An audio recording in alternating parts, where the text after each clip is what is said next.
दोस्तों, शनि टॉक में आपका हार्दिक स्वागत है। दोस्तों, इतने में एक नई नेशनल लेवल की कोऑपरेटिव सोसाइटी खड़ी की गई है, नेशनल कोऑपरेटिव फॉर एक्सपोर्ट। इसके जो प्रमोटर्स हैं वो भी कोऑपरेटिव्स हैं, समथिंग थाउजेंड्स बड़ी कोऑपरेटिव्स हैं जिसमें अमूल वगैरह वगैरह हुए, ये इसके प्रमोटर हैं। मेन उद्देश्य इनका किसानों से उनकी फसल खरीदना और इसको एक्सपोर्ट करना, और इसमें पर्टिकुलर आप ये बोलो पर्टिकुलर जीन्स ही खरीदेंगे या पर्टिकुलर पैदावार ही खरीदेंगे ऐसा नहीं है। तो ऑलमोस्ट मसाले हो चाहे कुछ भी हो या इसेंशियल क्रॉप्स लाइक चावल हो, गेहूँ, ये भी खरीदेंगे। पर और इनके पास अभी ऑर्डर भी है, कोई 22,000 करोड़ के ऑर्डर हैं। 5,000 करोड़ का फर्म ऑर्डर है और बाकी का अंडर निगोशिएशन है। इसके सेंट्रल गवर्नमेंट के स्टेक होल्डर पे आएगा मिनिस्ट्री ऑफ कोऑपरेटिव और मिनिस्ट्री ऑफ इंडस्ट्री और मिनिस्ट्री ऑफ कॉमर्स। इसमें एक्सटर्नल अफेयर मिनिस्टर के भी कुछ बंदे रहेंगे, जिससे कि किसानों को अपनी उपज बेच कर अच्छा मुनाफा कमाने का एक अच्छा और मौका मिलता है। तो दोस्तों, हमें इसके बारे में सब आपको पता है, हम इसके बारे में आपसे बात नहीं करना चाहते। हम एक मुद्दे पे बात करना चाहते हैं जिसका नाम है सर्टिफिकेशन। हमारे किसान मेहनती हैं, अच्छा काम करते हैं, पैदावार है, सब कुछ है, बट नहीं है तो एक नॉलेज की इसको बोलते हैं सर्टिफिकेशन। विदेशों में जाने वाला कोई भी अनाज है उसका सर्टिफिकेशन ज़रूरी है कि उसमें केमिकल्स कितने हैं, पेस्टिसाइड्स या ऑर्गेनिक क्या कहते हैं खाद कितनी इस्तेमाल की है, सबका एक वो है, होता है, मानक है, ये स्टैंडर्डाइज हैं। उसके बारे में नॉलेज नहीं होना, उसका सर्टिफिकेशन होना। और वो सर्टिफिकेशन जो है वो एक कॉस्टली प्रोसेस है और हर किसान के लिए वो इतना संभव भी नहीं है। दूसरा है कोऑपरेटिव वेयर हाउसिंग, क्योंकि अगर वेयर हाउस नहीं हो तो मैं अपने प्रोडक्ट को सस्ते माल रेट पे मार्केट में बेचने के लिए मजबूर हूँ। तीसरा इश्यू आ जाता है एस्मा। एस्मा ये है कि आपने प्रोडक्ट स्टोर किया, आपने समझिए दाल का उत्पादन किया है और आपने अपने घर पे रख लिया। भारत सरकार ने अगर एस्मा लगा दिया, स्टेट गवर्नमेंट ने एस्मा लगा दिया, तो पुलिस सबसे या फूड डिपार्टमेंट है या जो ज़िला या तहसील के जो अफसर हैं वो किसी व्यापारी को नहीं पकड़ते, पहले पकड़ते किसान को। तो ये तूने ये प्रिस्क्राइब लिमिट से ज़्यादा तूने दाल अपने घर में रखी हुई है, चल भाई, माल भी जब्त, और ये किसान भी कानूनी पचड़े में फंस गया, जिसके बारे में उसको कोई नॉलेज नहीं होती, जबकि उसको कीमत नहीं मिल रही होती, इसलिए उसने वो अपने घर में वेयर हाउस के तौर पे थोड़ा सा स्टोर किया हुआ है कि अगले साल अच्छी कीमत आएगी बेचूंगा।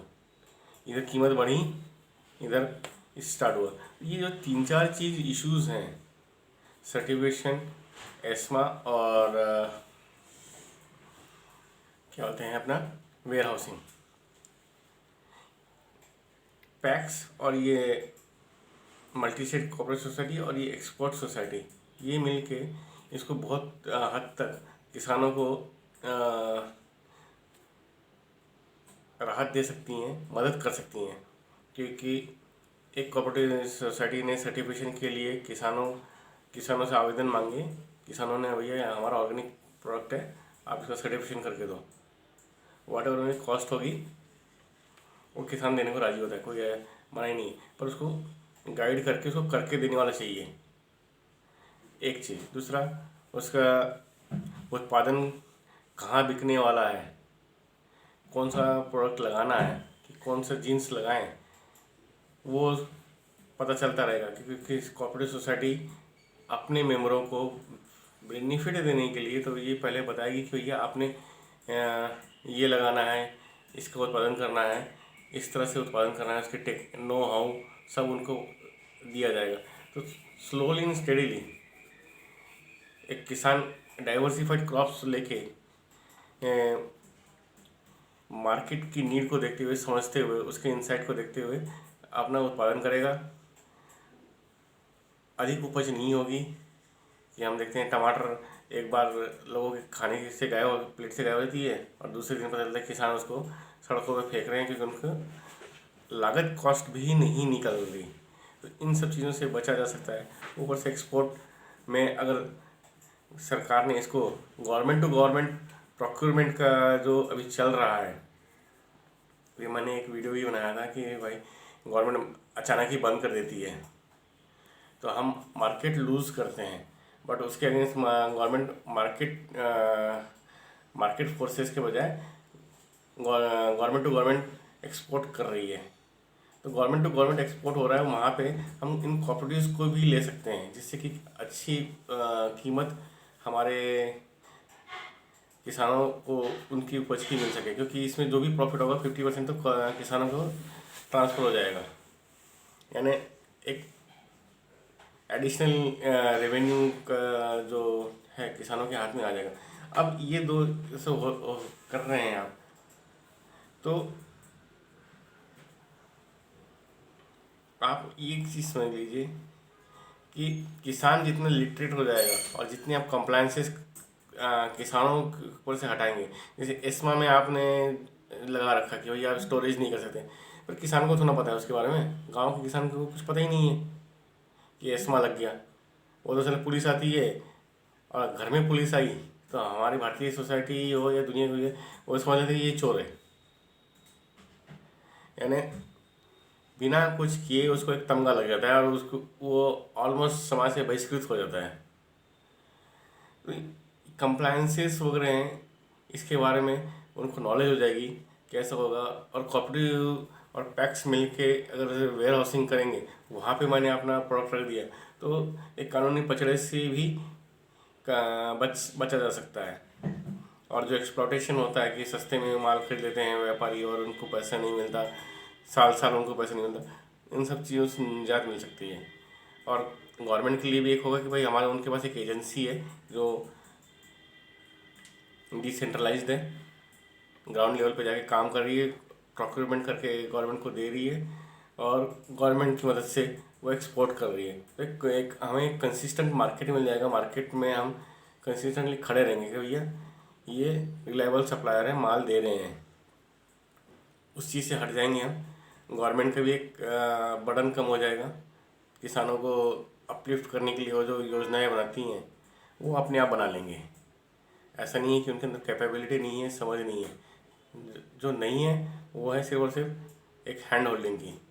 वो हैंड होल्डिंग हो जाएगा, वो हो जाएगा, वो अपनी आमदनी दुगना छोड़ो चौगुना कर लेंगे, क्योंकि मेहनत करते हैं, उनको सिर्फ एक रास्ता दिखाना है। हैंड होल्डिंग करके रास्ता दिखा दो, दे आर सेल्फ सफिशिएंट। और ये एक अच्छा इनिशिएटिव है मिनिस्ट्री ऑफ कोऑपरेटिव्स के द्वारा, इसका आने वाले टाइम में फ़ायदा होगा। और इसमें जितनी कोऑपरेटिव्स खड़ी होती जाएंगी, पैक्स और कोऑपरेटिव्स इसके साथ जुड़ती जाएंगी और पूरे पैन इंडिया हो, जैसे बिहार में कोऑपरेटिव नहीं है, इधर केरल में कोऑपरेटिव नहीं है, यहाँ पे भी कोऑपरेटिव सोसाइटीज़ खुल गई और उन्होंने किसानों का हैंड होल्ड कर लिया। तो आप समझ सकते हैं कि हम कितना बड़ा